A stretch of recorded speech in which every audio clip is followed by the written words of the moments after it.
Bonjour Antonin Durand. Bonjour Maxime, bonjour à tous. Merci d'être avec nous comme chaque week-end pour votre revue de presse. Et comme chaque dimanche, la revue de presse nationale, forcément, on y cause un peu politique ce matin.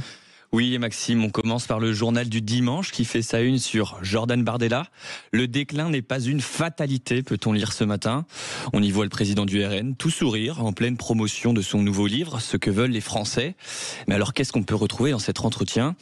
Eh bien on y retrouve 3 pages d'interview dans lesquelles Jordan Bardella se confie forcément sur son livre, mais plus généralement sur le lien avec les Français. Ce livre n'est pas le mien, c'est celui des Français, explique-t-il. 1 an après la sortie d'un premier ouvrage, ce deuxième bouquin a l'objectif de rendre le pouls du pays, dit-il. L'eurodéputé se pose en homme providentiel et donne la parole à 20 personnes, 20 destins qu'il estime être représentatifs des témoignages qu'il entend partout quand il se déplace en France. Alors à noter que si Marine Le Pen avait eu le droit à un chapitre entier de 12 pages dans son dernier livre, Jordan Bardella n'a cité qu'à une seule petite reprise, la figure emblématique du RN. Donc si Jordan Bardella parle beaucoup des Français dans son ouvrage, on comprend aussi qu'il en dit long de ses ambitions politiques. Ça c'est sur direction. Et également l'autre côté de l'hémicycle avec Boris Vallaud. On rappelle que c'est le chef de file des députés du Parti Socialiste qui forcément s'exprime après les événements politiques de cette semaine et ça se déroule du côté de la tribune du dimanche.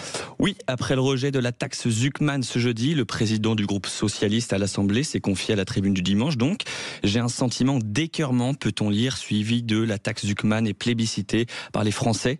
Nous continuerons de la porter. Un peu amer, Boris Vallaud persiste. Si on devait nous soumettre le budget, nous voterons évidemment contre. Pour autant, il prend acte des efforts faits par Sébastien Lecornu, alors que pour l'instant, le député des Landes estime que les négociations restent encore loin du compte. De plus, le président du groupe socialiste à l'Assemblée n'entend pas s'associer à la France insoumise et affirme ne pas voter la motion de censure déposée, confiant même « c'est facile de hurler et de se battre toujours trop tard, on a fait un choix plus exigeant ». Alors Maxime, les négociations risquent encore de durer du côté du Palais Bourbon. Et ce matin, si on veut sortir légèrement de la politique, Antonin, on se retrouve confronté au géant asiatique de la fast fashion, la marque qui fait beaucoup parler d'elle, c'est évidemment Shein. Et là, il y a quelques articles, on va dire, qui sont saisissants ce matin. Ouais, et c'est vrai, on peut dire Maxime. On apprend aujourd'hui dans Le Parisien que la répression des fraudes a alerté le parquet de Paris après avoir découvert que l'entreprise de e-commerce chinoise proposait à la vente des produits pédopornographiques. Alors tenez-vous bien Maxime, la description est assez sordide. Poupée sexuelle, jouet de masturbation masculine avec corps érotique, vrai vagin et vrai anus, peut-on lire à côté d'une poupée d'enfant tenant un ours en peluche. Ce jeudi, la DGCCRF, la Direction Générale de la Concurrence, de la Consommation et de la Répression des Fraudes, s'est emparée du dossier et a lancé une enquête.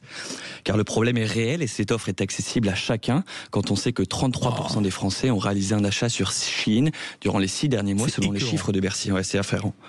Contacté par Le Parisien, le porte-parole de la marque a par ailleurs réagi, expliquant que ce type de contenu est totalement inacceptable et va à l'encontre de toutes les valeurs de l'entreprise.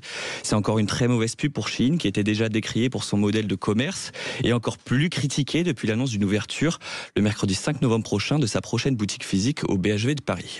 Pour tous ceux qui veulent lire ce papier, certes un peu écœurant, mais pour se rendre compte parfois de ce qu'on peut trouver sur ce type de site, c'est à lire dans Aujourd'hui en France, Le Parisien Aujourd'hui en France. Hier également dans l'actualité, 2 suspects ont été mis en examen et placés en détention provisoire dans l'enquête sur le fameux et célèbre désormais cambriolage du musée du Louvre. Mais la question quand même qui continue à tarauder tout le monde, c'est a-t-on des nouvelles des bijoux de la couronne, mon cher Antonin ? Et au risque de vous décevoir Maxime, pas de nouvelles des bijoux de la couronne. Par contre, on apprend dans le numéro du Monde paru ce week-end que la France n'est pas le seul pays européen à avoir connu son casse du siècle. En plus de détailler les plus grands cambriolages européens, le journal explique les mesures prises par les musées de nos voisins après le casse du plus beau musée du monde. Alors Belgique, Pays-Bas, Espagne et même Italie, même le plus grand pays de l'art n'y échappe pas. Entre nouveaux dispositifs de surveillance et mise sous protection, tous les moyens sont bons pour protéger les œuvres. Alors le journal conclut en affirmant que le cambriolage au Louvre ouvre forcément la question de la sécurité pour les musées européens. Mais en attendant Maxime, nous, on n'a toujours pas retrouvé les bijoux de la couronne. Et vous avez le nouveau ministre de l'Intérieur, Laurent Nunez, qui parle dans Le Parisien ce matin en disant bien sûr qu'il a bon espoir qu'on puisse un jour retrouver ces bijoux, même s'il n'exclut pas que pour l'heure, ces bijoux puissent déjà être à l'étranger ou sur d'autres sites. Merci beaucoup Antonin Durand. On vous retrouve notamment après 9h pour la revue de presse des régions. Merci à tout à l'heure.